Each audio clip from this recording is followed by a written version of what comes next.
¿Qué tal? Como siempre es un placer saludarles desde este espacio de Foro Crítico, ya R Noticias. Y por supuesto también les agradezco que me acompañen en esta ocasión a Carla Pulido, Muchas gracias, Jesús. y a este gran abogado, digo no de manera peyorativa, sino porque tenía que hacer énfasis, que es un personaje notable, el abogado Marco Antonio Chávez. Un placer, Jesús, Carla. Mucho gusto estar aquí con ustedes. No, al contrario, muchísimas gracias por estar con nosotros. Y bueno, Marco Antonio Chávez Vaca, que es licenciado en Derecho, maestro en Ciencias Penales y doctor en Educación con especializaciones en Delincuencia Organizada, Sistema de Justicia Penal para Adolescentes, Criminalística Práctica. Bueno, todo un currículum, todo un personaje. Has estado en prácticamente todos los espacios posibles. Y bueno, con esta experiencia, también como Ministerio Público y Director de Operaciones Especiales, ¿cuál crees tú que hoy es la principal debilidad estructural del sistema de justicia mexicano? El sistema de justicia, estamos hablando, Jesús, Carla, que tiene 9 años que comenzó este nuevo sistema, que ya no le podemos decir nuevo porque es un sistema que lleva 9 años. Se atravesó la pandemia, sí. Entonces estamos hablando de 2 años perdidos. Pero es un sistema que realmente no ha sido satisfactorio para todos, ya trae un colapso, un rezago gigantesco. Estamos hablando de miles de expedientes que están en rezago y en ese sentido creo que hay retos. Este es un sistema que es perfectible, ya que los legisladores todos los días hacen reformas que luego no tienen ni ton ni son. Podrían reformar el sistema para encauzar más los mecanismos alternos de solución de conflictos, evitar que llegue a ser juicio oral todo y pudiéramos tener muchas áreas de oportunidad, creo. El doctor Chávez, voy a hacer un breve paréntesis porque vale la pena que haga énfasis en esto, independientemente de lo que señaló Carla en la presentación. Como bien lo dijo, su semblanza es muy amplia, no terminaríamos si nos vamos de una manera muy acuciosa, pero algo que a mí me gusta destacar de Marco, entre otras cosas, en su expertise profesional, es que él ha estado, diría yo, si me lo permites, Marco, en el campo de la batalla. Él ha sido Ministerio Público, ha sido policía, conoce precisamente los recovecos de lo que es esta parte del sistema de justicia en este país, no solamente en la parte teórica, porque es un destacado académico en universidades de prestigio como la Ibero, también en especialidades, maestría, doctorado, en otras instituciones para las fiscalías, en fin. Por ello es que hago énfasis en esta parte, ha sido reconocido por el Vaticano. Entonces, vean esta parte de la calidad que tiene en su profesión y que por obvias razones es una voz autorizada. La parte prioritaria de sus conocimientos tiene que ver con el tema de la delincuencia organizada. Marco, Carla, yo siempre he dicho que desafortunadamente la delincuencia organizada está mejor organizada en muchas de las ocasiones que quienes dicen combatirla. Se dio hace poco una muy controvertida reforma al Poder Judicial. Se dejaron temas muy sensibles que no se discutieron, pero organismos internacionales como la Comisión Interamericana de Derechos Humanos criticó la prisión preventiva y el arraigo, Marco. Y estamos hasta condenados. Estamos condenados. Eso es una vergüenza internacional. Y es que ¿no? si tú suscribes tratados internacionales, nadie le puso una pistola al Estado mexicano para que suscribiera. Si lo suscribes, pues tienes que cumplir. Y hay un dispositivo internacional que dice, la Convención de Viena, artículo 23, te dice, si tu orden interno va en contra del tratado internacional que suscribes, respeta el tratado internacional. Inclusive nos lo enseñaron en la escuela y nos decían, mira, Hans Kelsen, que tenía la pirámide de Hans Kelsen, ya no va a hacer como nos lo enseñaron. Ya el tratado internacional, cuando se trate de un derecho humano, va a ir por encima. Ahora, el Estado mexicano es el único que tiene la prisión preventiva de carácter oficiosa. Y aunque me digan lo que gustan y manden de que no es automática, claro que es automática.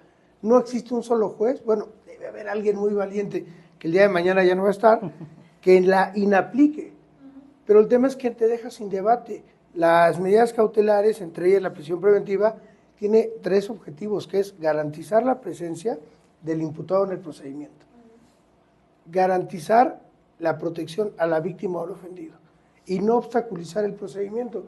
Y entonces cuando tienes una persona en la cárcel, de por sí me dicen que la cárcel no es una pena anticipada a la prisión preventiva. Pregúntenle a una persona que está en la cárcel injustamente, Claro. desde las connotaciones socioeconómica, cultural, familiar, si no es una pena anticipada. Tan es una pena anticipada que cuando tú viene el cómputo de la pena, dicen, estuviste en prisión preventiva 1 año y medio y te los resto. Si no fuera, no se restaría. Dogmáticamente no es así, pero en la vida real, claro que es así. Desde luego. Claro, y bueno, en tu experiencia, platícanos un poco, ¿qué ha sido lo más difícil ya? Fuiste policía, Ministerio Público, o sea, y estamos en un punto donde vemos que desafortunadamente no estamos avanzando, pareciera que todo sigue siendo en retroceso. Creo que lo más lamentable, en mi opinión, y lo comentábamos fuera del aire, son 3 delitos. El delito de secuestro, el delito de extorsión y el delito de trata de personas. La trata de personas, tristemente, México es un país de origen, de transportación y de destino. Y cuando me hablan de trata de personas, automáticamente todos nos vamos a una fracción que es la prostitución ajena a explotación sexual. Esa es una de las 11 formas que establece la legislación. Y no hay que ir muy lejos, ¿eh? Vamos a casas de familias bien, en ciertas colonias donde hay trata de personas en modalidad de explotación laboral, viviendo en condición de siervo. Por eso se le conoce como la esclavitud moderna, tercera década del siglo XXI, y lo sigue habiendo. Experimentos biomédicos, utilización de menores de edad en actividades de delincuencia organizada, tráfico de órganos. Vean, ese es un llamado a todos los partidos políticos, de todos los colores. ¿Saben por qué no pasa la ley de donación de órganos? Porque no es electorera, porque no da votos. Pero hay tanta gente esperando un órgano de una persona que se muere. Eso lo aprendimos por médicos, no por uno. Y los médicos decían, a una persona que muere, que ya tiene la calidad jurídica de cosa, se le pueden extraer hasta brazos y piernas. Imagínense una persona que no tiene brazos y piernas, que de repente le das calidad de vida, a alguien que no ve, que de repente le das córneas, tejidos, riñones, hígado, hasta el corazón. Pero hay que hacer una ley de donación que no sea electorera, pero que sí. ¿Saben a quién le interesa? A quien tiene un familiar que requiere. Desde luego. Hace un momento señalé que Marco es académico, que ha tenido una carrera también muy brillante en el servicio público. Actualmente, si me permites esta expresión, Marco, estás del otro lado de la barrera. Quiero regresar al tema porque tiene un despacho. ¿Me recuerdas el nombre de tu despacho? Martínez Ocampo y Chávez Vaca, abogados. Gracias, Marco. Te pedí este favor para no equivocarme, no dar una información errónea. Entonces, regreso al tema de la delincuencia organizada, y cuando dije que ahora estás de este lado, es por lo siguiente. Para el gobierno federal, corrígeme si estoy mal, muchas de las veces invoca la delincuencia organizada con tal de justificar una detención. Ciertos excesos. ¿No? Ciertos excesos. Tienes razón. Y supongo que precisamente, y lo digo con el debido respeto, para ti es una parte fundamental que seguramente atiendes regularmente. Y tienes razón. Lo que dice Jesús, Carla, tiene mucha razón. De repente el Estado mexicano, que es débil en muchos aspectos, quiere ser fuerte y se invoca el derecho penal del enemigo. Que todos dicen, nació en 1985 con Gunther Jacobs en Alemania. No es cierto, nació desde 1651 en una obra de teoría política que se llama El Leviatán de Thomas Hobbes, donde explicaba en un capítulo, hay ciertas personas del reino que no se comportan como súbditos normales, rebeldes, traidores, reincidentes y peligrosos para el rey, no para su majestad. El derecho penal enemigo nace precisamente para aquellas personas que se comportan mal un día sí y otro también, pero no para todos. No son enemigos de un régimen político, porque todos los partidos de todos los colores, yo soy apolítico, tú sabes. Sí, claro. Todos los partidos políticos en el poder han utilizado este derecho como herramienta de política criminal cuando son peligrosos para sus intereses. Y deben de ser cuando son peligrosos para los intereses legítimos del Estado y no de un partido político en ese momento. Lo que hace es que pues de repente se toleran muchos excesos porque la legislación es una legislación ad hoc para cometer excesos, y dirían los dogmáticos, bueno, no son excesos, son disminuciones de tus derechos humanos. Es lo mismo. Y es una figura jurídica, Marco, que poco se conoce. realmente esto de hablar del enemigo del Estado. Sí, la verdad se conoce muy incluso poco. hay una película, pero es en Estados Unidos, que ahorita se me olvidó el nombre del actor principal, pero desafortunadamente que se invoca, yo así lo digo tal cual, para justificar una serie de incapacidades para poder realmente generar un trabajo de investigación y decir, esta persona realmente cometió un delito y vamos por la vía fácil, y además se le cambian nada más de denominaciones, ¿no? Antes las procuradurías, las fiscalías, luego... Sí. Pero el tema sigue ahí, ¿no? El problema. Porque hay que ser también sinceros. ¿Qué cambió de la denominación de Procuraduría Fiscalía? Nada. Ninguna es autónoma. Aquel fiscal que quiso ser autónomo en Veracruz, al otro día ya no estaba. El fiscal que quiso ser autónomo en Morelos, ya no está. Quiere decir que los fiscales no son autónomos, no tienen autonomía técnica y menos operativa. Y siempre van a responder a los intereses del titular del Ejecutivo. Entonces, eso que decías hace ratito, de que los poderes tienen que ser autónomos, independientes. Y ahora parece que somos con una figura omnipresente que controla todo, lo cual está mal porque vulnera el Estado de Derecho. O sea, ese no es un Estado democrático. Claro, ¿dónde queda la vocación de justicia, no? Claro. Sí, más bien pareciera que es servir al poder en turno, ¿no? Servir al poder en turno y por eso se cometen también muchos excesos amparados de este derecho penal que hablabas tú, Jesús, derecho penal del enemigo. Además tenemos una ley federal contra la delincuencia organizada, 45 artículos del año 1996 con Ernesto Zedillo.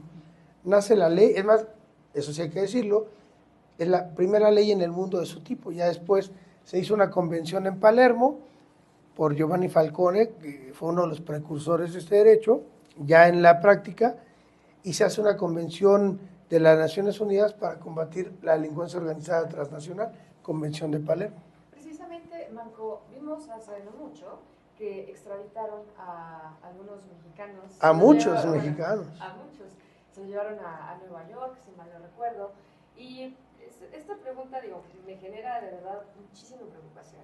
Porque ¿dónde queda tu presunción de inocencia? Cuando realmente si tú eres un enemigo para el Estado, por un tema de vamos a proteger nuestros intereses, llévenselo. Pero si no tienes un proceso concluido, si no tienes como tal una sentencia, ¿cómo es posible que hagan ese tipo de atropellos, creo yo? Pues ese es un atropello total a los derechos humanos, porque además ni siquiera es una figura de extradición, es mándalos un día y ya. Ahora, si estás mandando a lo peor de tus cárceles, porque no puedes controlar, entonces tu sistema penitenciario no funciona. Y aunque me digan otra cosa, si revisamos dogmáticamente la Constitución, el artículo 18 es una maravilla. Todo el mundo debería estar un fin de semana en la cárcel para que vea qué bonito. Trabajo, educación, capacitación, salud y deporte. Así lo dice el 18 constitucional, es una maravilla. Y respeto a los derechos humanos. Si no se respetan los derechos humanos de personas en libertad, menos en reclusión. Entonces, si tú no puedes, entonces cambia tu política penitenciaria, porque bueno, hay que distinguir el mundo del deber ser. México es una maravilla. Los 136 artículos constitucionales, todo el mundo quisiera vivir en México. Pero si analizas cuántos de estos derechos fundamentales o humanos se respetan, pues son muy pocos. Un artículo sencillo, el cuarto, que esto no es de derecho. Derecho a un medio ambiente sano y de calidad, alimentación sana, nutritiva y suficiente. Derecho a la cultura, derecho al arte. Tienes derecho a la salud. ¿Cuántas personas se mueren porque no tienen servicios básicos de salud? Ya no digamos algo complejo. Hay lugares en el interior de la República donde mujeres han llegado embarazadas y se han llegado a morir porque no hay analgésicos por el dolor de parto, que entiendo que es muy fuerte. Con Marco, realmente con su trayectoria tan amplia, con este vasto conocimiento que ustedes escuchan, evidentemente que podemos llevarnos aquí las horas. Y yo te pediría de favor, Marco, que sigamos agendando otras sesiones. Mucho gusto, Marco, de hecho, también es creador de un contenido multimedia. Ellos le titularon La Ley y Orden a la Mexicana. La Ley y el Orden a la Mexicana, sí. Para que no piensen que nada más pueden ver la que se hace en Estados Unidos. Es calidad de... Cuando estuvimos en Cablevisión, así le pusimos, precisamente porque es La Ley y el Orden, región 4. O sea, lo que pasa en México, ¿no? Sí, exacto, sí. Es increíble a veces lo que pasa. Totalmente. La víctima se siente, llega como víctima y parece luego victimaria. La policía le pregunta de tal manera que a veces, si no vas recomendado, no vas con un abogado, cuando la ley dice, la víctima puede tener un abogado público que se llama asesor jurídico público y no tendrías que ir con esas dificultades, porque la gente que va a denunciar no va por gusto, va porque fue víctima de un delito y de un delincuente.